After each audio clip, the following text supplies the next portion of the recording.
As the world becomes more digitized with smartphones, IoT devices, cloud storage, and the like, a person's data is being used to access the services provided within these devices. Applications and your device are entrusted with your personal data, and they are supposed to take all the necessary actions in order to protect it. Although, with the rise of the digital age, numerous corporations who have been collecting data about individuals have failed to handle that data correctly. In September of 2017, Facebook had a massive data breach in which 50 million personal Facebook accounts exposed personal information. And this wasn't the first, but was the largest in the company's 14-year history. 1 year earlier, Equifax, one of the largest consumer credit reporting agencies in the US, was hacked, and over 143 million social security numbers were compromised. It is obvious large corporations have no regard for the safety of one's personal information, yet people are more than willing to keep giving these companies their data. What's the solution? Introducing Persona, the platform for identity management, which is aligned with the latest data protection regulations, like the ones just passed in the European Union. Persona aims to empower individuals and grant them full control over their personal data, as well as the means to secure access to their private details. Persona has been kind enough to sponsor and support the channel. The details of our agreement can be found in the description of this video. The goals of Persona can be summed up into 6 main objectives. Number 1 is to leverage on identity management services for the individual based on what the blockchain technology can offer. Number 2 is, of course, to protect an individual's personal details. Number 3 is to empower each person on what they share and with whom. Number 4 is to allow trusted third parties with private details to enrich their services by offering trust as a service.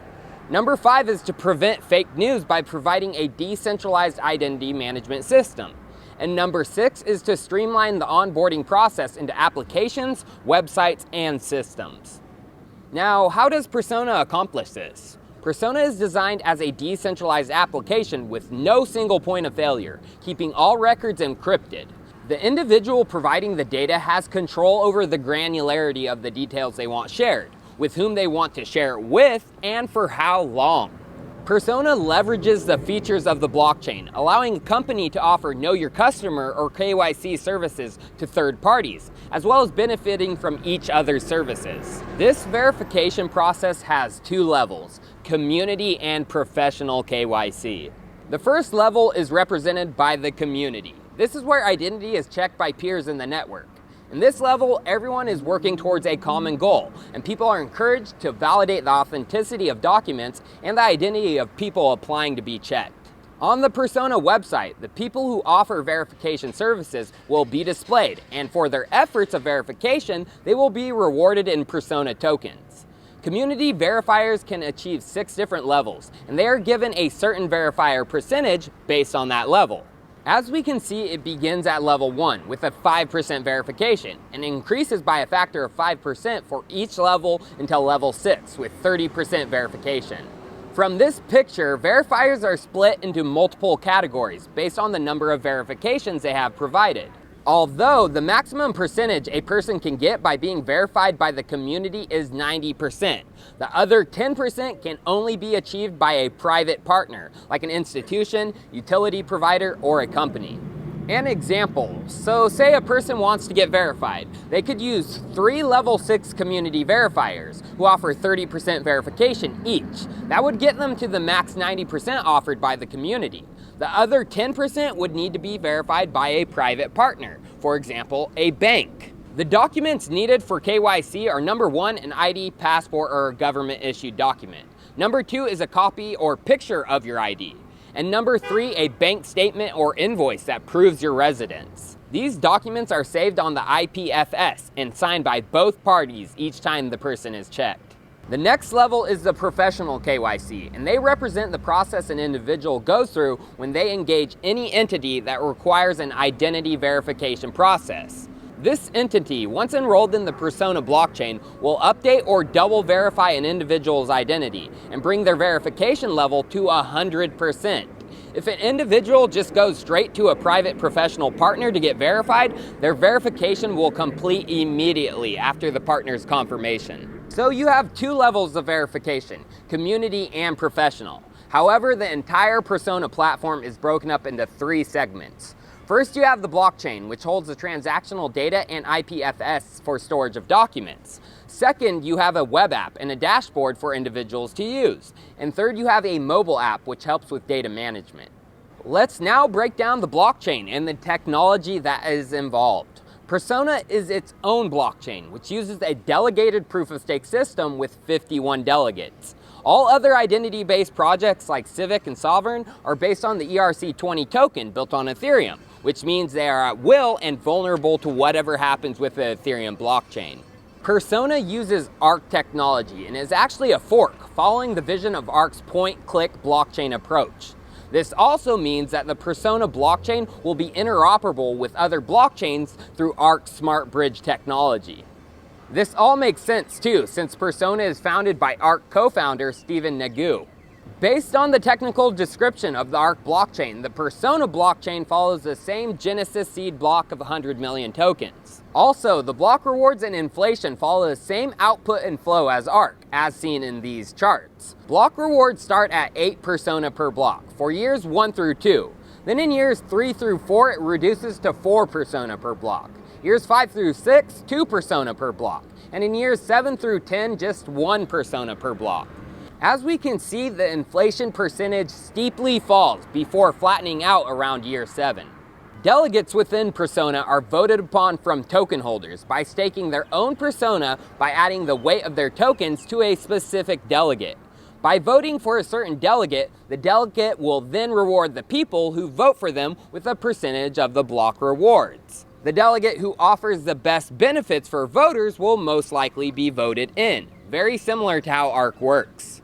The Persona token is a utility token used throughout the platform to issue identity verifications. For each verification, a certain number of tokens are used. The tokens then circulate in the environment and forward through the DPoS system to the 51 delegates. When verifications take place and the initiator is a private partner, they will pay them the Persona tokens for verification, and the verification price will differ based on the complexity. Here is the interesting part of Persona, the onboarding of users. This is the first interaction with Persona. Initially, a seed identity is needed and can be uploaded through the Persona web app. A person uploads attributes about them: first name, last name, birth date, social security number, address, and more. They then take a picture of their government-issued documents and are uploaded to the Persona web app, and they are stored through IPFS. Through uploaded documents and details provided, attributes about a person can be confirmed through notaries, who is designated to confirm identities. Notary, or the final validation, takes place face-to-face and is a strong selling point for the platform to institutions. Imagine a place like Bank of America having their own trust persons that are performing validity and verification. They can easily talk to the person who wants to be validated about Bank of America services. Within the web app, there's ways to find notaries based on location, so it's easy to find a notary who can make the final validation and verification. When a meeting between a notary and a person that wants to be notarized takes place, the person to be verified grants them access to their details by signing the transaction with their private key. The notary will then be able to check the images and hashes of the documents and then compare them with the original government-issued documents. For example, when a document is issued, a notary can create a hash of the content and publish it on the Persona blockchain. The document itself is saved on IPFS and linked only to provide a timestamp. Once the document is hashed and the unique identifier is created, it can be printed on a physical document to provide a paper trail. That same hash is signed and saved on the Persona blockchain. This can be used to check if a certain document has been tampered with by rehashing the document and comparing the resulting signature with the one saved on the Persona blockchain. In Persona, once you are validated, you receive trust points, although these points depreciate over time. This forces individuals to keep being verified and validated, and thus solving the major issue with data refreshment, which is a huge cost for business globally. Now, the Persona beta is live for you to set up a profile right now. This lets you create an identity by uploading your attributes, uploading your personal documents, getting your attributes verified by notaries, and even becoming a notary yourself. To sign up, just go to the Persona website, persona.im. And once you're there, click Enroll Now, and you'll be taken to the public testnet web app that interacts with the blockchain and the protocol. So, what are the use cases of Persona? Well, Persona will allow corporate partners the ability to request data about an individual, if the individual allows it and it's in accordance with governing law. Unlike normal KYC products where there is a single entity that verifies a person, in Persona there are multiple people that can verify an identity. The more eyes, the better. This leads to lower prices on KYC, as one person's data is verified by an entity. That entity can also become a validator of the data down the line. For example, say you need to go through another KYC for a new product or business. You could have the identity validated by a previous entity, thus allowing you not to go through the same KYC process again. This also leads to applications across borders. Say you are a Bank of America client in the US and went through the KYC process through Persona. You then relocate to Paris. You could then open a bank account or sign up for a place to rent easily because you have Bank of America behind you, saying you are who you say you are. KYC is just the first use case, but other industries will be able to use Persona as well. Subscription-based services and payment processors, mass media as a tool to fight fake news, public institutions, academia, and more. The tokens are trading as of right now just under 1 cent and only on one small exchange, so the opportunity is ripe. The platform is functioning and provides something much better than other identity solutions who are stuck to Ethereum. I'm looking at you, Civic, which has nearly a $20 million market cap. Cheers, viewers. I'll see you next time.